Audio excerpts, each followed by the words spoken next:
Good morning, welcome to news analysis. నేను జ్యోత్స్న. డిస్కషన్లోకి వెళ్లే కన్నా ముందు వివిధ పత్రికల్లో వచ్చిన వార్తా కథనాలను ఒకసారి చూద్దాం. తెలంగాణ వార్తా పేపర్స్ చూసినట్లయితే ముందుగా ఈనాడు. ఇక్కడ మనకు బ్యానర్ ఐటంగా ఈ రైతు సంక్షేమ పథకాలు ఏవైతే ఉన్నాయో, రుణమాఫీ, రైతు భరోసా, రైతు బీమాకు సంబంధించి వీటికి సరిగ్గా ఈ 2 నెలల్లో 30,000 కోట్లు కావాలని రాష్ట్ర ప్రభుత్వం అయితే ఒక అంచనాకు వచ్చింది. అయితే ఆగస్టు 15 లోగా రైతులకు 2 లక్షల రుణమాఫీ ఏదైతే ఉందో దానికి సంబంధించి సీఎం రేవంత్ రెడ్డి ఇంతకుముందే ప్రకటించిన విషయం మనకు తెలిసిందే కదా. సో అది వానాకాలం పంటల సాగు సీజన్ ప్రారంభమవడంతో రైతు భరోసా పథకం కింద పెట్టుబడి సాయాన్ని అన్నదాతల బ్యాంకు ఖాతాల్లో జమ చేయాల్సి ఉంది. సో వాటికి సంబంధించి 2 నెలల్లో 30,000 కోట్లు అన్నటువంటి హెడ్లైన్తో బ్యానర్ ఐటంగా ఈనాడు కథనాన్ని ప్రచురించింది. రుణాల సేకరణకు ఉన్నటువంటి అన్ని మార్గాలకు సంబంధించి అన్వేషిస్తున్నారు. రాష్ట్ర ప్రభుత్వం అయితే రిజర్వ్ బ్యాంకును సంప్రదిస్తోంది. అయితే పంటలు సాగు చేసే వారికే రైతు భరోసా, ఆ దిశగా ప్రభుత్వం యోచిస్తోంది. వ్యవసాయ శాఖ మంత్రి తుమ్మల ఈ వివరాలను వెల్లడించారు. ముందు మాట తెచ్చిన ముప్పు అంటూ ఎస్సీఈఆర్టీ సంచాలకురాలు రాధారెడ్డిపై బదిలీ వేటు, ముద్రణ విభాగం నుంచి సంచాలకుడు శ్రీనివాసాచారిని తప్పించిన సర్కార్. అంటే ముందు మాటకు సంబంధించి గత ప్రభుత్వానికి సంబంధించి గత మాజీ సీఎం కావచ్చు, అధికారుల విద్యాశాఖ అధికారులకు సంబంధించిన పేర్లు ఉండడం కావచ్చు, వాటిపై ఇప్పుడున్నటువంటి ఎస్సీఈఆర్టీ సంచాలకురాలు రాధారెడ్డిపై బదిలీ వేటు పడింది అని చెబుతూ వార్తను హైలైట్ చేశారు. పుస్తకాల పంపిణీ కూడా కాస్త ఆపినటువంటి సిచ్యువేషన్ ఉంది. సాంకేతికతలపై గుత్తాధిపత్యం వద్దు, ఈ G7 అనుబంధ సదస్సులో ప్రధాని మోడీ ఉద్ఘాటన. అవి అందరికీ అందుబాటులోకి రావాలి, సాంకేతికతకు సంబంధించి టెక్నాలజీ అందుబాటులోకి రావాలి, అప్పుడే సమ్మిళిత సమాజానికి పునాదులు పడతాయి అని చెప్పేసి ఆయన మాట్లాడారు. బదిలీలకు వేళాయే, రాష్ట్రంలో భారీగా ఐఏఎస్ ఐపీఎస్ల స్థాన చలనాలకు రంగం సిద్ధం. ఉప ముఖ్యమంత్రిగా పవన్, పంచాయతీరాజ్ గ్రామీణాభివృద్ధి శాఖల కేటాయింపు లోకేష్ విద్య ఐటీ. ఇది ఏపీకి సంబంధించిన వార్త. అది ఆంధ్రజ్యోతి చూద్దాం. ఇక్కడ అక్రమ క్రమబద్ధీకరణపై విజిలెన్స్ నివేదిక సిద్ధం అని అంటూ త్వరలో ప్రభుత్వానికి అందజేయబోతున్నారు. అసెంబ్లీ ఎన్నికల వేళ అక్రమ పర్వం, రాజధాని చుట్టుపక్కల ప్రాంతాల్లో యథేచ్ఛగా ప్రభుత్వ స్థలాలు కబ్జా చేశారు, రెగ్యులరైజ్ చేశారు అధికారులు, బీఆర్ఎస్ నేతల ప్రమేయం ఉంది, వారింట్లో పనివాళ్లు, డ్రైవర్లు, కార్యకర్తల పేర్లపై క్రమబద్ధీకరణ జరిగింది, కోట్ల విలువైన స్థలాలను కారు చౌకగా కొట్టేసిన వైనం ఇది అంటూ ఈ వార్తను ఇచ్చారు. సో త్వరలోనే ఏదైతే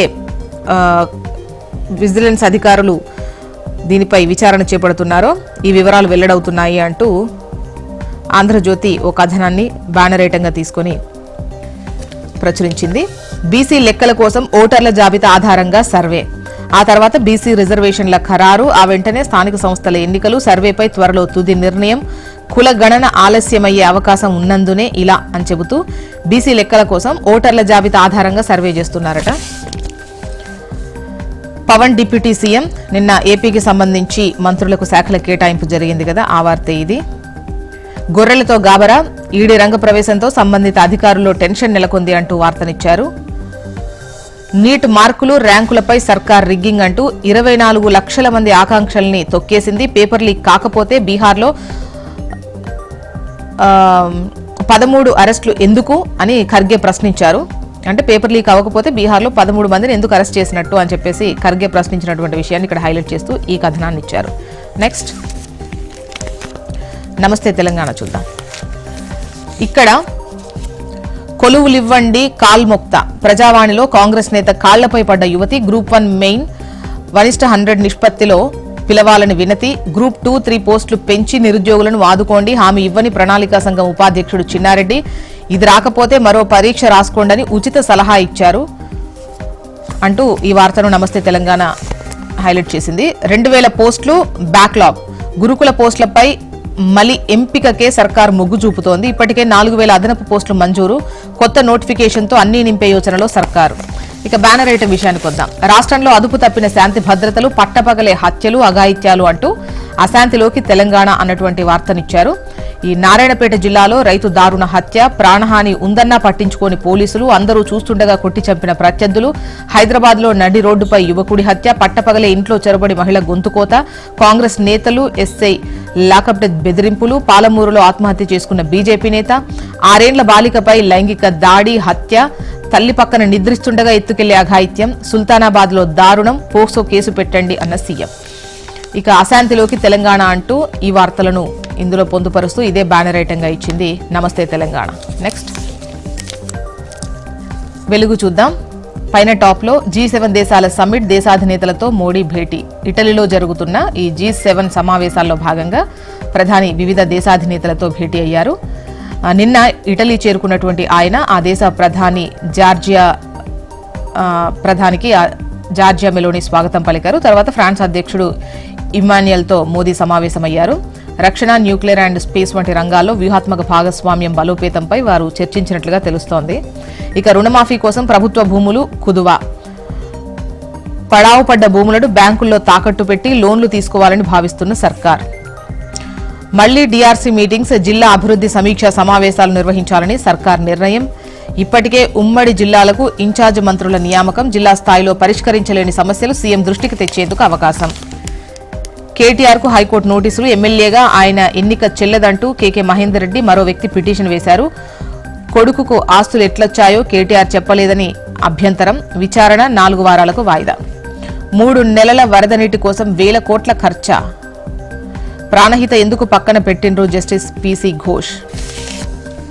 అన్ని రంగాలకు హైదరాబాద్ వరల్డ్ డెస్టినేషన్, రాష్ట్రంలో మెరుగైన సౌలతులున్నాయన్నారు మంత్రి శ్రీధర్ బాబు. 6 ఏళ్ల చిన్నారిపై రేప్, మర్డర్, పెద్దపల్లి జిల్లాలో జరిగింది ఈ దారుణం. ఏపీ వార్తా విశేషాల్లోకి వెళ్దాం. ఇక్కడ టాప్ ఐటంగా నిన్న మంత్రులకు శాఖల కేటాయింపు జరిగింది కదా, సో దానికి సంబంధించిన వార్తని హైలైట్ చేస్తూ బ్యానర్ ఐటంగా ఈనాడు ప్రచురించింది. ఏపీ ఈనాడు లక్ష్యాలకు తగ్గట్టు శాఖలు అన్నటువంటి లైన్తో పవన్ కళ్యాణ్ కు ఉప ముఖ్యమంత్రి పదవి, కీలకమైన పంచాయతీరాజ్, గ్రామీణాభివృద్ధి శాఖల అప్పగింత, లోకేష్ కు విద్య, ఐటీ, పయ్యావులకు ఆర్థికం, అచ్చెన్నకు వ్యవసాయం, అనితకు హోం, నారాయణకు పురపాలకం, మనోహర్ కు పౌర సరఫరాలు, సత్యకుమార్ కు వైద్యం, మిత్రపక్షాలకు సముచిత స్థానం కల్పించారు అని చెప్పేసి ఈ వార్తనిచ్చారు. ఇక అన్నా క్యాంటీన్ల పునరుద్ధరణకు 100 రోజుల ప్రణాళిక, ఫైల్పై సీఎం సంతకం చేయడంతో రంగంలోకి అధికారులు, నేటి నుంచి పుర కమిషనర్ల పరిశీలనతో పునఃప్రారంభమవుతుంది పనులు, సెప్టెంబర్ 21లోగా 203 క్యాంటీన్లు ప్రారంభించేలా చర్యలు. కృష్ణా జిల్లాలో ఘోర రోడ్డు ప్రమాదం జరిగింది. కంటైనర్ను ఢీకొట్టిన మినీ వ్యాన్, 6 దుర్మరణం, 5గురికి గాయాలు. నెక్స్ట్ ఆంధ్రజ్యోతి చూద్దాం. కోడ్ మాటున కోట్లు కొట్టేశారు, గనుల శాఖలో చీకటి దందా అంటూ ఈ వార్తను ఇచ్చారు. ఇక దీంతో పాటు నిన్న శాఖల కేటాయింపుకు సంబంధించి, మంత్రులకు శాఖల కేటాయింపుకు సంబంధించిన వార్తను ఇస్తూ డిప్యూటీ సీఎం పవన్ అన్నటువంటి లైన్తో ఈ వార్తను హైలైట్ చేశారు. అండ్ పంచాయతీరాజ్, గ్రామీణాభివృద్ధి శాఖలు, అచ్చెన్నాయుడుకు వచ్చేసి వ్యవసాయం, మంత్రుల శాఖలు కేటాయించిన చంద్రబాబు, పయ్యావులకు ఆర్థిక, సభా వ్యవహారాలు, సత్యప్రసాద్కు రెవెన్యూ, నిమ్మలకు జలవనరులు, ఎక్సైజ్ అండ్ గనులు, కొల్లుకు వైద్యం, సత్యకుమార్కు ఈ విధంగా శాఖల కేటాయింపు జరిగింది. పాలనలో వడివడిగా అంటూ సోమవారం పోలవరం క్షేత్రస్థాయి పర్యటనలకు సీఎం చంద్రబాబు. టీటీడీ ఈవోగా శ్యామలరావు రిలీవ్ కావాలని ధర్మారెడ్డికి ఆదేశం. నెక్స్ట్ సాక్షి చూద్దాం. రెడ్ బుక్ రాజ్యాంగం అన్నటువంటి లైన్తో బ్యానర్ ఐటంగా సాక్షి కథనాన్ని ప్రచురించింది. అయితే రాష్ట్రంలో హోర్డింగ్లకెక్కిన లోకేష్ రెడ్ బుక్ బెదిరింపులు, బ్లాక్మెయిల్తో అధికారులను లొంగదీసుకునే యత్నం ఇది అంటూ ఒక హోర్డింగ్ కు సంబంధించినటువంటి ఫోటోగ్రాఫ్ని ఇక్కడ ముద్రించి గుంటూరు జిల్లా మంగళగిరి పట్టణంలో ఈ హోర్డింగ్ ఏర్పాటు చేశారు. రెడ్ బుక్ హోర్డింగ్ అంటూ వార్తను హైలైట్ చేశారు. మరోవైపు రెచ్చిపోతున్న టీడీపీ, జనసేన శ్రేణులు, రాష్ట్రమంతటా కొనసాగుతున్న విధ్వంసం, ఆటవిక దాడులు అంటూ ఈ వార్తనిచ్చారు. విలువలు, విశ్వసనీయతతో ముందడుగు, వైఎస్ఆర్సీపీ పార్లమెంటరీ పార్టీ భేటీలో ఎంపీలకు వైఎస్ జగన్ దిశానిర్దేశం చేశారు. పవన్ కు పంచాయతీ, లోకేష్ కు విద్య, ఐటీ, మంత్రులకు శాఖలు కేటాయించిన సీఎం చంద్రబాబు.